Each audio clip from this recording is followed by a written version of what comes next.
દ્વિતીય સત્ર માટેની વિકાસ મૂલ્યાંકનલક્ષી અસાઇનમેન્ટ ધોરણ 7 નવનીત પ્રકાશનનું અસાઇનમેન્ટ છે અને તેમાં આજે આપણે દેખવાનું છે પ્રશ્ન 2 બ નીચેના દાખલા ગણો 3 માંથી ગમે તે 2 અને તેના 6 માર્ક્સ મળશે મતલબ કે એક દાખલાનો કેટલા માર્ક્સ મળશે 3 માર્ક્સ મળશે અને 6 દાખલા અને 2 દાખલાના 6 માર્ક્સ મળશે. પ્રકરણ 7 તો કે 20% ડિસ્કાઉન્ટથી જયેશે ટી શર્ટ ખરીદીને રૂપિયા 100 બચાવ્યા તો ટી શર્ટની કિંમત અગાઉ કેટલી હશે. એટલે કે ડિસ્કાઉન્ટ કેટલું મળે છે તેને 20%નું કેટલું મળે છે 20%ના લખવાનું તમારે 20%ના ડિસ્કાઉન્ટ પર રૂપિયા 100 બચાવ્યા. કેટલા બચાવ્યા 100 બચાવ્યા હે ને 20% ડિસ્કાઉન્ટથી રૂપિયા 100 બચાવ્યા માટે આવું થાય 20% ડિસ્કાઉન્ટથી 20% ડિસ્કાઉન્ટ પર કેટલા બચાવ્યા 20% એ કેટલા થયા 100 બચાવ્યા તો 20% એ રૂપિયા 100 હા તો ટી શર્ટની કિંમત અગાઉ કેટલી હશે તો કે માટે 100% એ કેટલા રૂપિયા છે ને ટી શર્ટની કિંમત જો બગા 20% ડિસ્કાઉન્ટ એટલે 20% છૂટ મળી હે ને તો 100 બચે તો ટી શર્ટની કિંમત આપણે શું થાય તો 100 ગુણ્યા 100 ભાગ્યા 20 તો કે આનો શું થાય ગુણાકાર આનો તો કે 100 ગુણ્યા 100 ભાગ્યા 20 તો કે 20 50 100 તો કે 100 50 500 100 50 500 માટે લખવાનું કે માટે ટી શર્ટની કિંમત અગાઉ રૂપિયા 500 જેટલી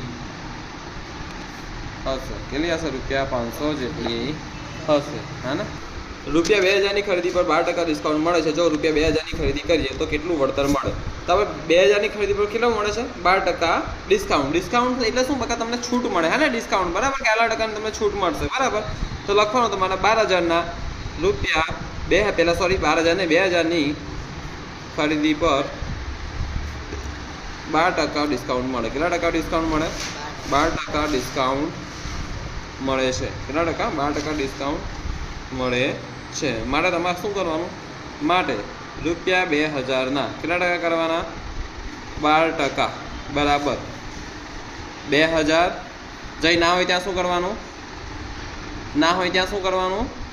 ગુણાકાર ના હોય ત્યાં કરવાનું ગુણાકાર ને 12 છે તો ટકા છે તો છેદમાં શું કરવાનું 100 છેદમાં 100 શૂન ગયું 12 ગુણ્યા 20 તો 12 દૂના 24 ને પાછળ એક શૂન્ય તો કેટલું આવ્યું 240 માટે તમારે લખવાનું માટે જો રૂપિયા 2000ની ખરીદી કરીએ તો જો રૂપિયા 2000ની ખરીદી કરીએ તો રૂપિયા 240 જેટલું વળતર એટલે કે છૂટ મળે ઓકે.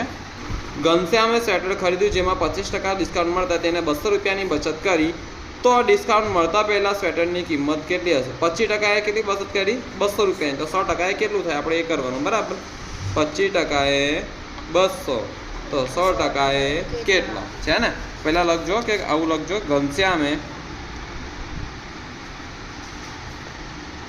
સ્વેટર ખરીદ્યું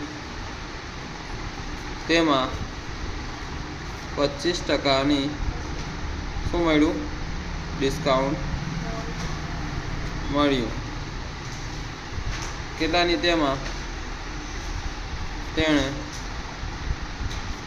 200 રૂપિયાની શું કરી બચત કરી તો માટે તો ડિસ્કાઉન્ટ મળતા પહેલા એટલે ડિસ્કાઉન્ટ બગા 25%નું મળ્યું તો 100% રકમ હતી તો 100% રકમમાંથી કેટલાનું મળ્યું 25% એટલે કેટલી રકમ આપવાની રહી ફક્ત 75% જ આપવાની રહી ને 75% રકમ જ આપવાની નહીં એટલે 75% પછીની રકમ છે આ 100% કેટલાની રકમ છે પહેલાની રકમ છે અને આ કઈ રકમ છે પછીની રકમ છે તો કે પછીની રકમ 5 તમે પહેલાની કેટલી હતી 100% હતી ને અને કેટલું ડિસ્કાઉન્ટ મળ્યું 25%ની બચત થઈ 200 રૂપિયા તો 25% એ 200 રૂપિયા 25% એ 200 રૂપિયા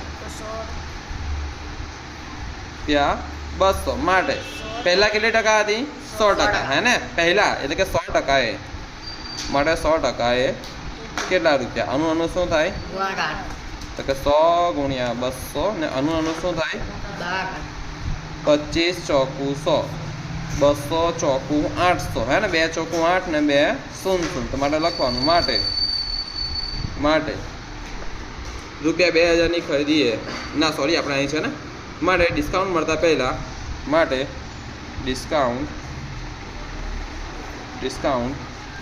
મળતા પહેલા સ્વેટરની કિંમત રૂપિયા 800 હશે, રૂપિયા 800 હશે. ઓકે. રીતા તેના પગારમાંથી રૂપિયા 4000 બચાવે છે. જો તે તેના પગારના 10% હોય તો તેનો પગાર કેટલો હશે?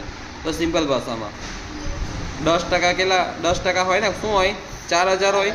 ઓકે, અહીં લખવાનું રીતા તેના પગારમાંથી, ઉપર હું દેખીને જ હું લખું છું ભાઈ, કશું છે ને, આ જે રકમ આપી તે જ લખવાની હોય છે. રૂપિયા 4000 બચાવે છે. તે બચત તેના પગારના 10% છે, હે ને? આપણે એનો પગાર શોધવાનો છે. આવું કે 10% એ કેટલી રકમ થઈ? રૂપિયા 4000. તો હવે કેટલા ટકા શોધવાની? તો માટે 100% એ કેટલા?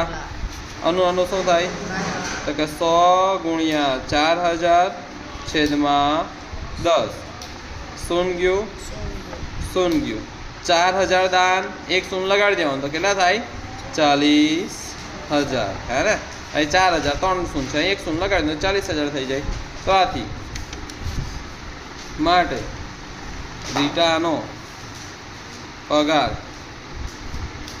રૂપિયા 40000